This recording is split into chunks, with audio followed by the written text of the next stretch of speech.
Hey there everybody, it's me. Welcome back to Ultra Pro Cooking, the Ultra Pro Cooking show where Ultra Pro Cooking is cooking. Last year, we cooked a delicious spooky Halloween dinner, so this year, we're gonna finish it off with a delicious Halloween dessert. We're making a spooky chocolate cake that is gluten-free and made with This recipe was found online somewhere. I'm sorry, I don't remember. For this recipe, you'll need can of black beans, 15 ounces, oil, 1/4 cup, baking powder, 1 1/2 teaspoons, cocoa powder, 1/3 cup, baking soda, 1/2 teaspoon, salt, 1/4 teaspoon, eggs, 5 eggs, 1/2 cup of honey, or also maple syrup, and honey. Like any good baking recipe, our first step is to preheat the oven at 325 degrees Fahrenheit. Next, we're going to need to start preparing our ingredients.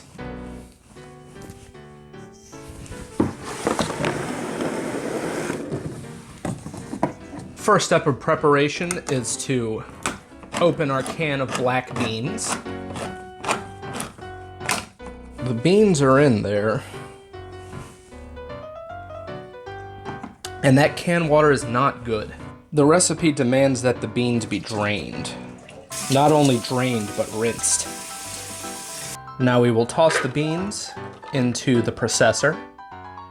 And finally, we will process.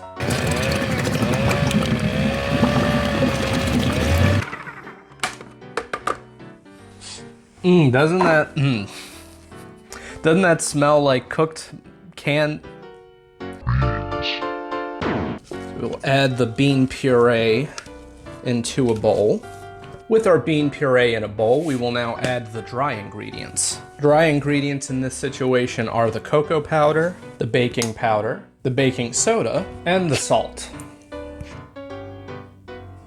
And then we will mix that together. With the dries mixed in, we will now add the wets. The wets include the oil. This is a 1/3 cup and not a 1/4 cup, so we will then add the honey. I microwaved this honey so it'll pour easier. We're using B. Folks Southern Belle honey. The original recipe called for maple syrup instead of honey, so if this tastes like garbage, we'll say it's my fault. And to round things off, we'll add 5 eggs. We'll add them one at a time for reasons. With our cake batter ready, we will take our cake pan and add some cooking spray. We'll toss in a parchment paper. And we will add the batter. This is a lot more liquid than I would expect. So we will now throw this into the oven for 40 to 45 minutes.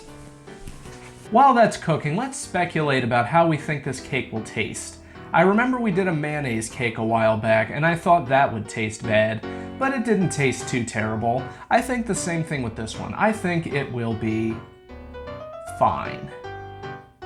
See you in 40 minutes.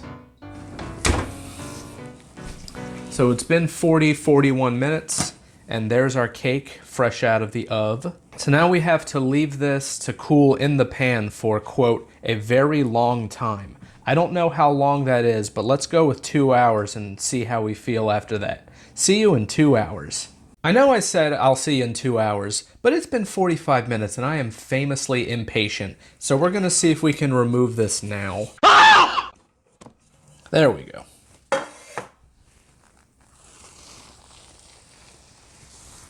And there we have it, our single layer black bean chocolate cake. Let's cut us a small piece and see how we like it. Looking good. It's got plenty of air in it.